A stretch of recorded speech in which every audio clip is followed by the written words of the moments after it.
The next item of business is First Minister's questions. At question number 1, I call Douglas Ross. Thank you, Presiding Officer. The oil and gas sector is vital for the North East and the whole of Scotland. The Rosebank energy development will create 1,600 jobs and bring £6 billion of investment to the country. Why does John Swinney oppose that? First Minister.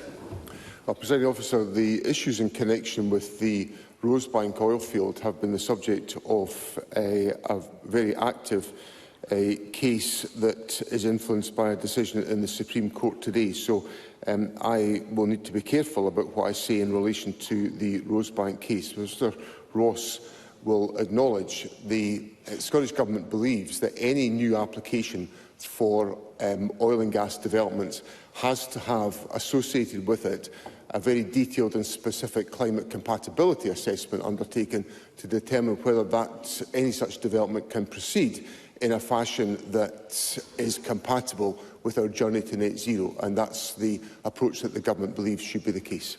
Douglas Ross. 1,600 jobs, £6 billion of investment, and an SNP First Minister who cannot welcome that, who cannot support it, because the SNP oppose every single new oil and gas development in the North Sea. Oh, well, we're hearing no from Kevin Stewart. I wonder if John Swinney will be able to tell us which ones the Scottish Government support, because here's what some of John Swinney's predecessors have said. Nicola Sturgeon, who John Swinney stood side by side with for decades, said Rosebank was, in her words, the greatest act of economic vandalism in her lifetime. When the development was given the green light, Hamza Yusuf said it was it was the wrong decision. And just last week, John Swinney, speaking about new oil and gas licences, said the granting of them was utterly irresponsible. So why has SNP leader after SNP leader been against granting new oil and gas licences for the North Sea? First Minister. I think one of the reasons why Douglas Ross is leaving the leadership of the Conservative Party... Mr Ross. First Minister. Mr Ross, we will not continue in such a manner. We must conduct our business in a courteous and respectful manner. First Minister. Presiding Officer, one of the reasons why I suspect Douglas Ross is leaving the leadership of the Conservative Party is that he is not presenting an accurate picture of the remarks that I have made. Because Members, let's hear one another.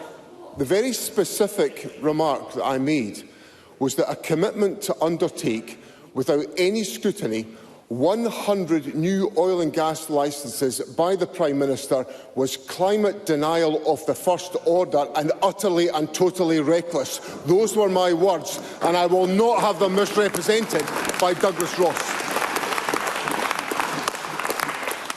We've got a rational and considered process that we've argued for, which is that we should have that every individual application should be subject to a climate compatibility assessment, because there is a journey that we have to make as a country to reach net zero. That is inescapable. And what is clear from the position taken by the Prime Minister, supported by Douglas Ross and the Conservatives, is that they don't care about the journey on climate. They are not interested in the crisis that we face in the climate emergency. Well, this Government will take the responsible approach to managing that transition and the challenges of the climate emergency.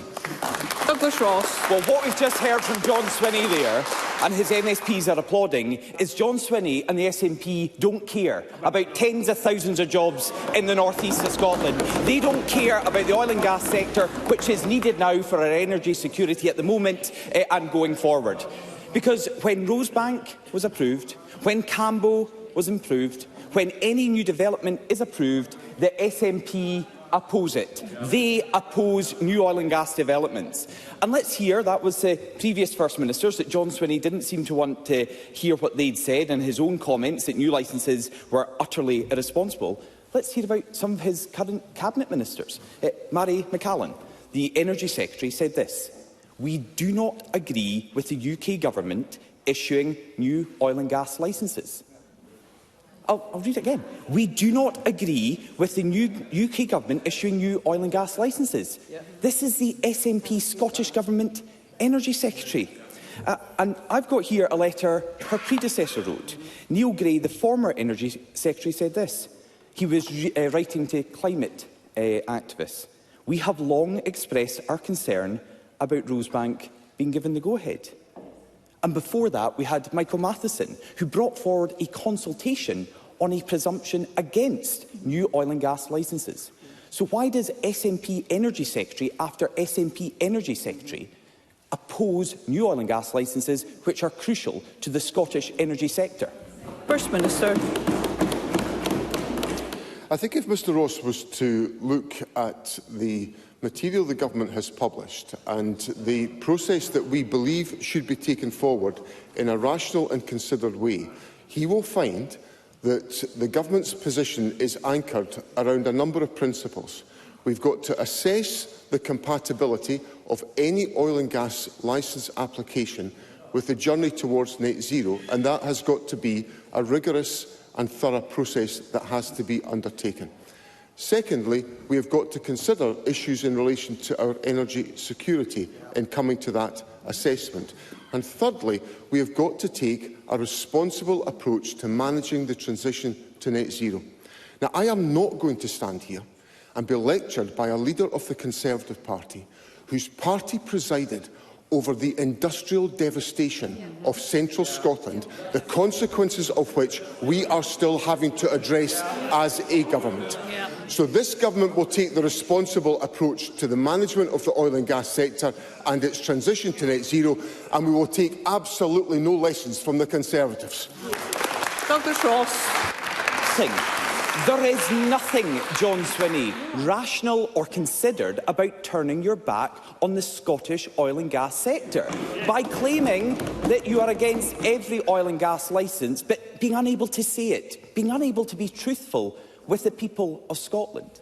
The First Minister should just be honest. The SNP oppose every single new oil and gas licence being issued by the UK Government. That is the case.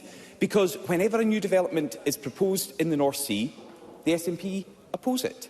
They oppose every round of new licences granted for the oil and gas sector. In recent years, they have not supported any new fields. Not one. Whatever John Swinney is claiming today, it's only a temporary position for the SNP, because their position is actually very clear. They don't and will not stand up for Scotland's oil and gas industry. They are willing to put tens of thousands of jobs and the North East economy at risk. The Scottish Conservatives support Scotland's oil and gas industry. Why do the SNP oppose it? First Minister. I'm not sure Douglas Ross is on his strongest ground, taking me to task about honesty. Mr Ross, I would ask you to apologise for that comment. I apologise again for calling the First Minister Honest John. Mr Ross, we are not going to continue like this, and I would ask you to reflect on your conduct. First Minister. I don't think Douglas Ross is in a particularly strong position today to raise issues of honesty with me when the Gambling Commission is investigating the alleged conduct of senior figures in the Conservative and Unionist Party. I think Douglas Ross is on thin ground. I also don't think. Sorry. This is actually First Minister's questions, where many members across this chamber wish to have an opportunity to put a question to the First Minister. I'd like to make sure that is possible for as many members as possible, and in order to do that, we must conduct ourselves in a courteous and respectful manner. First Minister. And I also don't think Douglas Ross is on strong ground in attacking me about the rational and considered position the Scottish Government is taking when the Prime Minister is ignoring the climate emergency by sanctioning 100 oil and gas licences without any questions being asked. That is irresponsible. Yes. That is the action that will accelerate the climate emergency. So this government will take the rational and considered approach to oil and gas developments. We will also support the oil and gas sector to transition to the essential work we need to undertake on renewables, because Scotland's future lies as a green energy renewables powerhouse, and the Scottish Government is putting in place the measures to make that happen. Question number 2, Anna Sarwar. Presiding Officer, our NHS faces a national crisis in what is known as corridor care, where patients are treated on trolleys in corridors because there simply are not enough beds in wards for them. And this week, the Royal College of Emergency Medicine published new analysis which found that on average 45% of patients treated in our emergency departments didn't have access to a private cubicle. In their words, when no cubicle is available, patients are treated in other areas. Trolleys in corridors, cars, the waiting rooms, relative rooms, plaster rooms. Imagine you or one of your loved ones lying on a trolley for hours. No privacy, no dignity, just pain and distress. After 17 years of this SNP government, why has corridor care become such commonplace? First Minister. Presiding Officer, as Mr Sarwar will know, the issues in relation to the National Health Service are driven by, the challenges in the National Health Service today are driven by a number of factors. One of them is the increase in demand in the aftermath of COVID, which the National Health Service is doing its level best to try to address. We are wrestling also with the challenges of our hospitals being significantly congested because of the challenges around delayed discharge, which come largely from the fact that we do not have enough social care packages available in the community because we don't have enough people in the workforce to deliver the volume of social care packages that are required.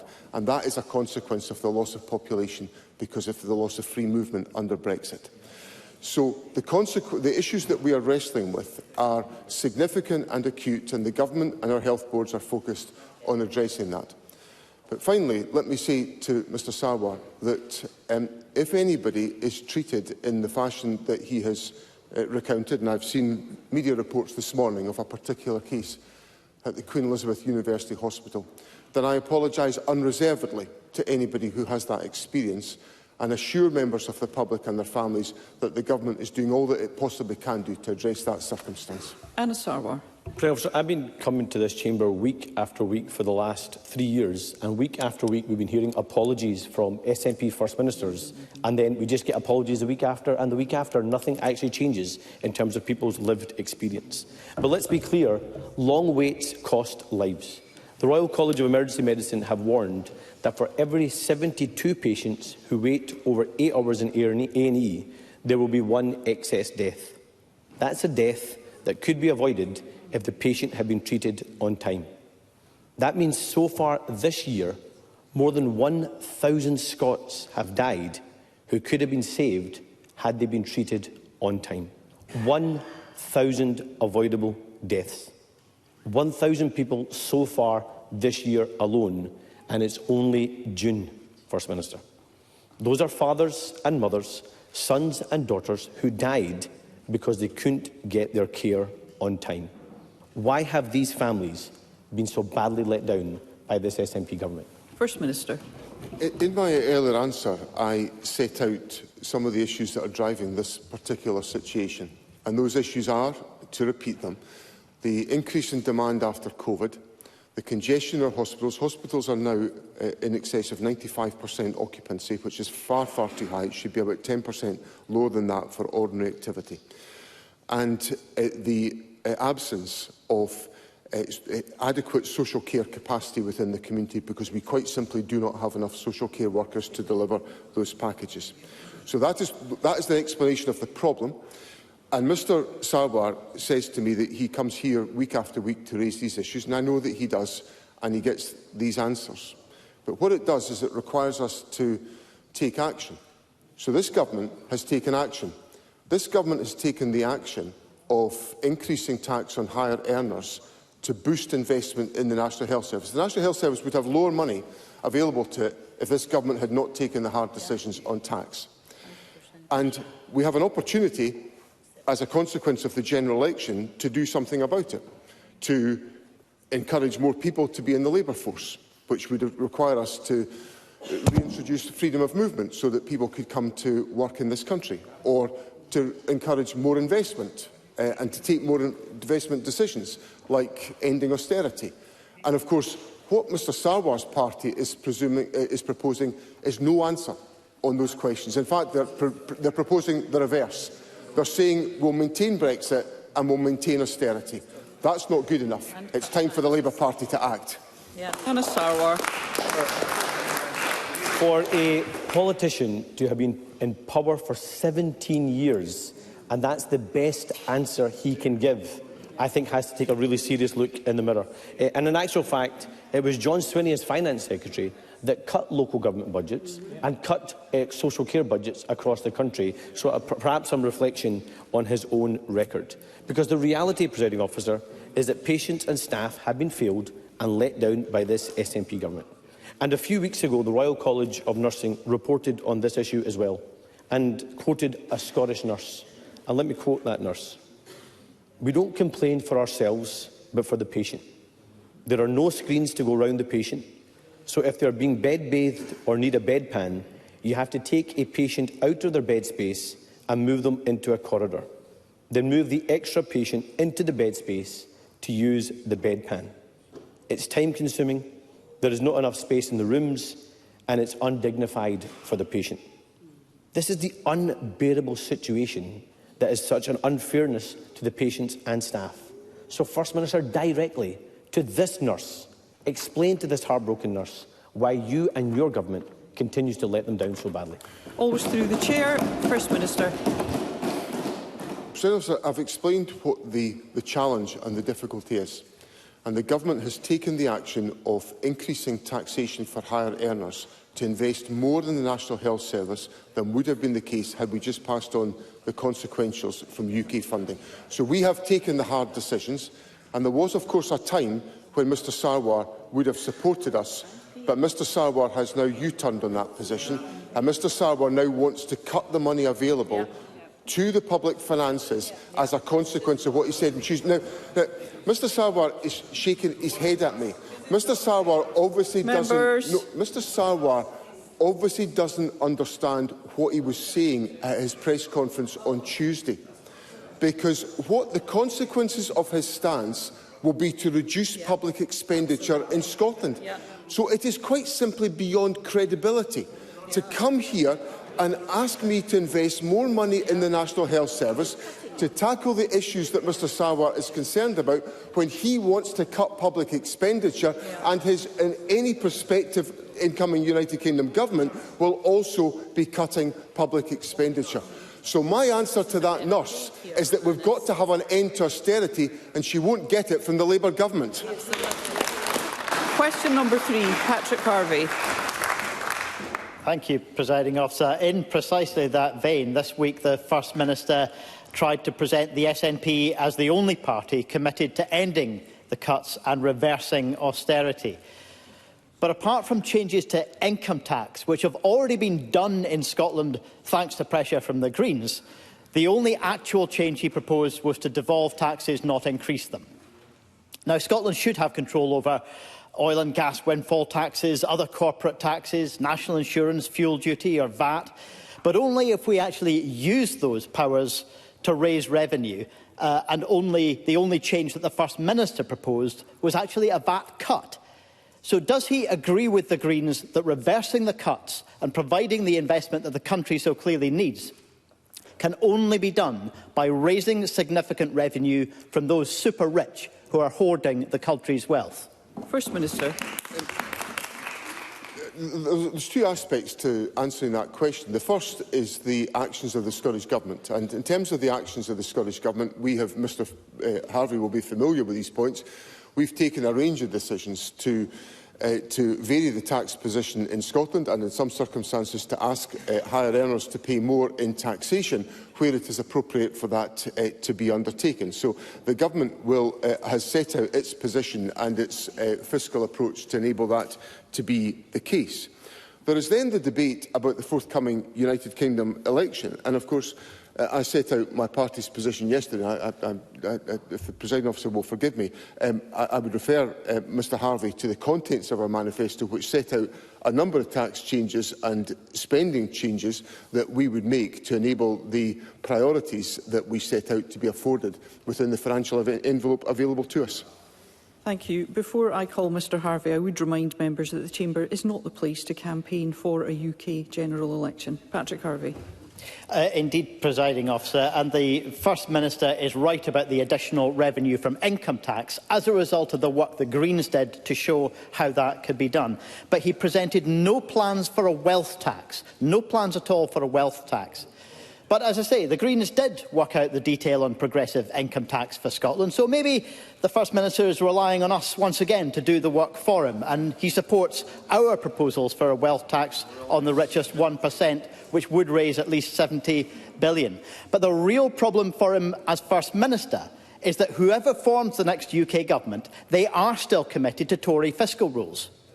And they refuse to rejoin the EU as well, so cutting off both sources of extra revenue that he's relying on. So when a new Labour Chancellor inevitably imposes more austerity to keep their new billionaire backers happy, what will the First Minister do with the taxes he does control? Will he go further to raise the funds that we need to stop more cuts in Scotland? And will he finally scrap the broken council tax system to let our councils raise the revenue they need to protect their services? First Minister. President, there's obviously a lot of fiscal choices involved in the question that Mr Harvey puts to me, and Mr Harvey knows me well enough to know that the budget doesn't get written from here on a Thursday afternoon randomly in question time. There will be a process of engagement across the parliamentary spectrum to enable that to be undertaken. Where I do agree with Mr Harvey, however, is that the conspiracy of silence that exists between the Conservative Party and the Labour Party of hiding the £18 billion worth of cuts from the public is absolutely reprehensible. Because the one thing that's got to happen in the election that we are facing just now, there must be an end to austerity. Our public services cannot cope with any more austerity, and unfortunately the outcome of the United Kingdom general election, the election of either a Conservative or a Labour government, is going to deliver more austerity, and that's why we need to use our votes effectively to stop that in the election. Question number 4, Claire Adamson. Thank you, Presiding Officer. To ask the First Minister what the Scottish Government's position is on the call from the Federation of Small Business Scotland for the next UK administration to pilot a remote visa to benefit remote areas such as the Highlands, in line with the Migration Advisory Committee recommendation, and what the implications of this could have for Scotland's economy. First Minister. Presiding Officer, the UK Government's own Migration Advisory Committee described our rural visa pilot proposal as, and I quote, sensible and clear in both scale and deliverability, and highlighted that it's in the UK Government's own interest to trial it. Despite this and the harm caused to our rural and island communities by a hard Brexit, the current United Kingdom Government refused to engage. The business sector recognises these harms. It is therefore welcome that FSB Scotland is calling for a rural visa pilot, recognising businesses need to attract people to Scotland to contribute to our economy and communities. Our offer to the next United Kingdom Government is simple: work with us and stakeholders across Scotland who are calling in the strongest terms possible for this pilot to be delivered. Claire Adamson. Thank you. Thank the First Minister for his answer. Scotland's rural communities often face economic challenges for a range of reasons, and this has been exacerbated by a hard Tory Brexit. What is the First Minister's latest assessment on the impact of Brexit on the population of rural Scotland and the ability for businesses facing acute workforce shortages across Scotland to attract new employees, and what is his response to the rejection of the Commission's offer of youth mobility for under-30s? First Minister. Presiding Officer, the issues that Claire Adamson puts to me are very real issues. I spent several days over the weekend and at the start of this week in the North East, the Highlands, the North West of Scotland, and in our islands in the West Coast. And everywhere I went, I was hearing about the challenges of availability of population, which is at the heart of the question that Claire Adamson puts to me. The initiative that the Commission took for a youth mobility scheme, in my view, is welcome. It fits compatibly with the Government's openness towards freedom of movement for individuals. So obviously it's a matter of record that these issues have been resisted by the current United Kingdom Government. I hope there is, after the election, some opportunity to advance these issues, which I will constructively take forward with an incoming United Kingdom Government. It's my intention to engage constructively on some of these questions so we can find practical solutions to the issues that are being put to me by businesses, because if we look to the point that Mr Sarwar raised with me about the health service, one of the areas with the greatest challenge in relation to delayed discharge is the Highlands, and that is about the availability of population within the communities to deliver social care. So the issues that Claire Anderson puts to me are very, very important, and the Government will engage constructively to try to resolve them with an incoming United Kingdom Government. Question number 5, Graham Simpson. Thank you. To ask the First Minister what his response is to the reported comment from the Nuclear Industry Association that his stance on nuclear power is hopelessly ideological and anti-science. First Minister. Presiding Officer, the Scottish Government does not support the building of new nuclear power stations in Scotland. We have abundant natural resources and a highly skilled workforce to take advantage of the many renewable energy opportunities. Evidence shows that new nuclear is more expensive than renewable alternatives. Nuclear energy also creates radioactive waste, which must be safely managed over many decades to protect the environment, requiring complex and expensive handling. The Scottish Government is supporting continued growth in renewables, storage, hydrogen and carbon capture technologies to drive economic growth, support green jobs and provide secure, affordable and clean energy for Scotland. Graham Simpson. So it is hopelessly ideological and anti-science. Now, wind is only available 45% of the time. It requires backup from gas compared to nuclear, which is available 90% of the time and is therefore far more reliable. The First Minister's anti-nuclear energy stance has seen gas consumption double since 2015. So I think we have to assume that he wants to follow the example of Germany, Austria and Belgium, who have seen carbon emissions rise after decommissioning nuclear plants. Now, we know the GMB Congress last week called for the Scottish Government to lift the ban. They've now invited Kate Forbes to meet nuclear workers at Hunterston. Will she go? First Minister. President Officer, I gave a considered answer to Graham Simpson. I don't think it could in any way be described as ideological, because I made the point that evidence shows that new nuclear is more expensive than renewable alternatives. We're facing a cost of living and public finance crisis, so any responsible First Minister will look to make sure that we make the most fiscally efficient approach to energy generation. Now, this Government, as a result of its clear policy leadership, has successfully decarbonised electricity generation within Scotland. We've developed renewable energy with policy certainty, and I want to give the same policy certainty to storage, to hydrogen, to carbon capture technologies to drive economic growth and support green jobs. What troubles me is that we've got fabulous projects in Scotland, for example in carbon capture and technology, the Acorn project for example, and we have been led up the garden path by the Treasury and by UK ministers. I've lost count of the number of times when I was a senior minister, where I was promised face to face by UK ministers an acceleration of the Acorn project, and it hasn't happened. So I'm afraid to say Graham Simpson hasn't got a leg to stand on this question. We've got a clear strategy on renewables. We will pursue that, and we'll pursue it sustainably to deliver for the people of Scotland. Vicky Dunbar. I fully support the First Minister on his stance regarding nuclear power. So can I ask the First Minister if any MSPs have ever written to the Scottish Government to propose or support nuclear power stations to be built within their own communities in areas that they represent? First Minister. I'm not personally aware of any of that correspondence, Presiding Officer, but I think what's important is that we have a very clear strategy for the generation of electricity in our country, and the Government is giving that policy certainty, and I want to make sure that policy certainty is widely understood within Scotland. Question number 6, Neil Bibby. To ask this First Minister what assurances the Scottish Government can provide to the arts and culture sector to ensure confidence in light of the reported issues with the sponsorship of cultural events. First Minister. Presiding Officer, the Scottish Government recognises the valuable role that corporate and philanthropic giving plays in supporting the culture sector, and we are committed to working with all interested parties to help restore the confidence that has been damaged in light of recent events. The Scottish Government has publicly called for dialogue, and crucially we've highlighted the damage that disinvestment campaigns are doing to fundamentally undermine the sector and our world-class festivals, a number of which continue to receive significant amounts of public funding.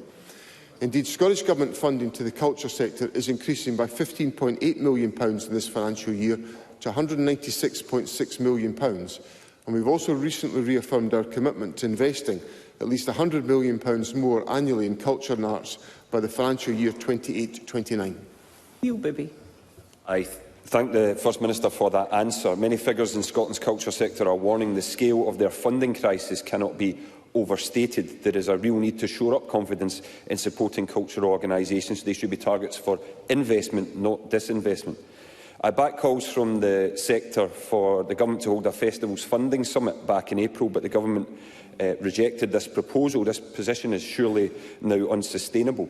Can I ask the First Minister, therefore, whether he will now convene an urgent meeting of private and philanthropic supporters to ensure there is ongoing sponsorship of the arts and culture sector in Scotland?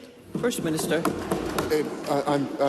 I'm very happy to engage on the point that Mr Bibby has raised, and I welcome his question to me today because it provides me with the opportunity to say a little bit more about this issue. I've personally been deeply concerned by the events that have taken place, and I have personally spoken with the leadership of Baillie Gifford because I am concerned about the targeting of that organisation, because I welcome the support that they provide in a philanthropic way to many organisations. So, and I've reassured the company of the importance that I attach to their contribution to the economy. I think the disinvestment campaigns are misplaced. I don't think they achieve their objectives. They are now jeopardising really important cultural festivals that I know Mr Bibby and I value equally. So I will take away his proposal to, I said in my original answer that the Government has publicly called for dialogue. Angus Robertson, the Culture Secretary, has been engaging heavily on this question with a number of interested parties. But if there is a further, more formal dialogue that's required, I will consider that proposal and reply to Mr Bibby. Thank you. Move to general and constituency supplementaries, and I call Christine Graham. Thank you very much, Presiding Officer. First Minister, the Cabinet Secretary is aware that there are concerns of cuts to both GP practices in Penicuik to their services due in part, they state, to NHS Lothian increasing rental costs. And as you will imagine, I've had many emails on this from concerned constituents. Given that there is a substantial increase in house build and therefore population in Penicuik and surrounding area, will NHS Lothian have taken this into account? First Minister. I'll have to explore that particular point to determine if that analysis has been undertaken, but I do understand the challenge that Christine Graham raises with me about the sharp rise in population in the Penicuik area. It will be part of the sharp rise in population in general in the south-east of Scotland, and particularly in West, Mid and East Lothian, and the City of Edinburgh, which is particularly acute, and that will place a strain on public infrastructure such as GP surgeries.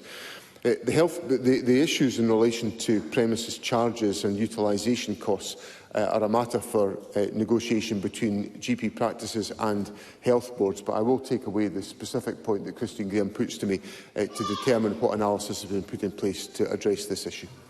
Aaron Dowie. Thank you, Presiding Officer. The SNP awarded funding to River Garden, a rehabilitation centre in Auchincruive, to help 56 people recover from drug addiction. But their funding has been paused. The financial constraints mean they can currently only accommodate 6 people. The future of the facility is now at risk, with fear that it may close within weeks. Scotland has the worst drug death rate in Europe, but beds are lying empty because funding has been frozen. Will the First Minister look at this immediately and sort this out? First Minister. I will take away that specific. It's a very specific issue, so I can't give Sharon Dowie a direct response today. But I will take it away and explore it. We are undertaking. I think I answered a question from Mr Green a few weeks ago, which indicated that we were on target to increase the number of beds that are available for rehabilitation services according to the expectations of the National Mission. So I'm surprised to hear the information that Sharon Dowie puts to Parliament today, given the fact that my expectation is that we will achieve our published targets. But I will take away that particular issue and explore the issues in relation to River Garden. Thank you, Bailey. Presiding Officer, across Scotland, the NHS and social care partnerships are facing a combined budget gap of almost £1.4 billion. That means severe cuts to social care services. In Glasgow, that will lead to cuts to community health services, cuts to the discharge and resettlement teams, cuts to care home nursing teams, the loss of 72 staff posts, health visitors, nurses, allied health professionals and complex needs workers. Can the First Minister tell me why, if we all agree that we need to increase support for primary care, his government is doing the exact opposite in Glasgow and cutting social services and staff? First Minister. Well, this is courageous questioning from Jackie Bailey. I think Jackie Bailey has to... I've been trying to set out to Parliament for some considerable time the enormous pressure that there is on public finances. Well, if Jackie Bailey would stop interrupting me, we might make a little bit more progress. So, we face a public spending crisis in Scotland, and what the Labour Party is proposing is to continue that austerity. That is what is being proposed. So, we've taken the hard decisions in this government to increase the resources that are available for investment in the public services. We've asked people on higher earnings to contribute more in taxation to enable us to invest more in the health service and in social care. That's what we have done. Jackie Bailey opposed that. Jackie Bailey opposed that. She opposed every single bit of it. And now there's an opportunity on the 4th of July to elect a government that could end austerity. And no, the Labour Party is not seizing the opportunity to end austerity. The Labour Party is going to prolong austerity.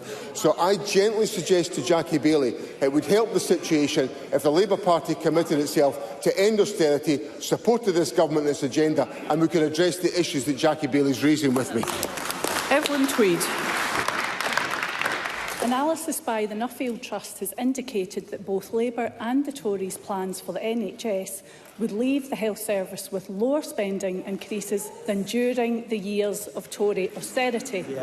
Does the First Minister agree with me that we should be prioritising additional investment in our NHS, not cutting it? First Minister. Presiding Officer, as Evelyn Tweed was setting out her question, the source of her information, the Nuffield Trust, was being criticised within this Parliament. But I think it's important that we all recognise the source of the information that Evelyn Tweed was putting on the record is a much-respected health commenting organisation, the Nuffield Trust. And they've indicated that the proposals in the Labour and Conservative manifestos will result in lower increases in health spending than in the worst years of Conservative austerity. That is a missed opportunity to address the very issues that Jackie Bailey and Anna Sawar have put to me today. So we've got to ensure that we have a realistic debate about investment in the health service. This government has taken the hard decisions to increase tax on higher earners so we could invest more in the National Health Service. I wish other people would follow the example that we've taken about investment in the health service. Liam Kerr. Very grateful, Presiding Officer. Last week, the Courier reported, and this is a direct quote, a new parole hearing date has been confirmed for Angus killer Tasmin Glass as she seeks release from prison after serving only half her 10-year sentence. Her case will now be considered by the Parole Board for the third time on July 26th, the day before a memorial motorbike ride in honour of her victim, Stephen Donaldson. A family spokesperson said, "The Parole Board has kept us waiting since February, and with the Scottish Parole Board deferring the decision twice already, it has been a long and difficult wait for us. The timing of the parole hearing is difficult for us."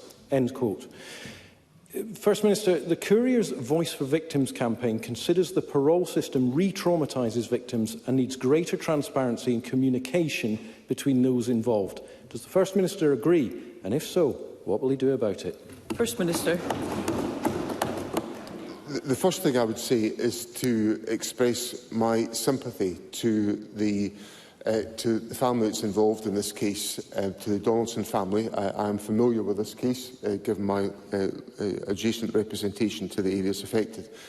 And obviously, as Mr Kerr will know, the decisions that are taken by the Parole Board are for the Parole Board, and they're independent of government, and he wouldn't expect me to comment on the substance of them.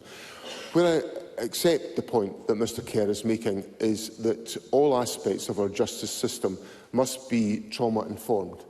And before my election as First Minister, I sat with colleagues on the Criminal Justice Committee hearing evidence about the Victims and Witnesses Bill, which legislates in favour of trauma-informed practice in the justice system. So I'm very sympathetic to the importance of that point in every respect, and all aspects of the justice system have to be trauma-informed.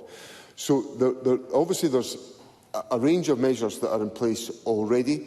The legislation prompts us to reconsider and review whether they are all sufficient to address these challenges and these questions, and I give Mr Kerr the commitment that the Government will do that as we explore the passage of that bill and determine whether there's any additional provisions are required to address the legitimate point that he puts to me. Faisal Chowdhury. Thank you, Presiding Officer.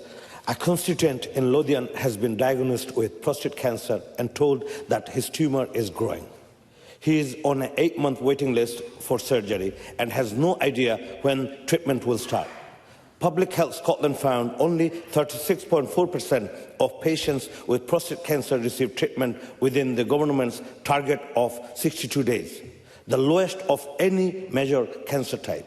Can the First Minister advise how the Scottish Government is working to bring down these unacceptable waiting times? First Minister. First of all, I'm sorry that Mr Chowdhury's constituent is facing the anxiety that they are facing, and if he wishes to share details with me, I will have the case examined to see if there is anything that can be done to address this particular case. The Government has invested £70 million in the endoscopy and urology diagnostic plan, which includes a commitment to develop urology diagnostic hubs which are designed to speed up the treatment of cases of the type that Mr Chowdhury puts to me, so that we can detect cancer earlier and faster, and then obviously intervene at the earliest possible stage, which is crucial in cancer care. So I assure Mr Chowdhury of the importance the Government attaches to this important area of health service policy, but if he cares to advise me about the individual case, I will see what can be done to address the issues he puts to me. MacDonald. Thank you, Presiding Officer.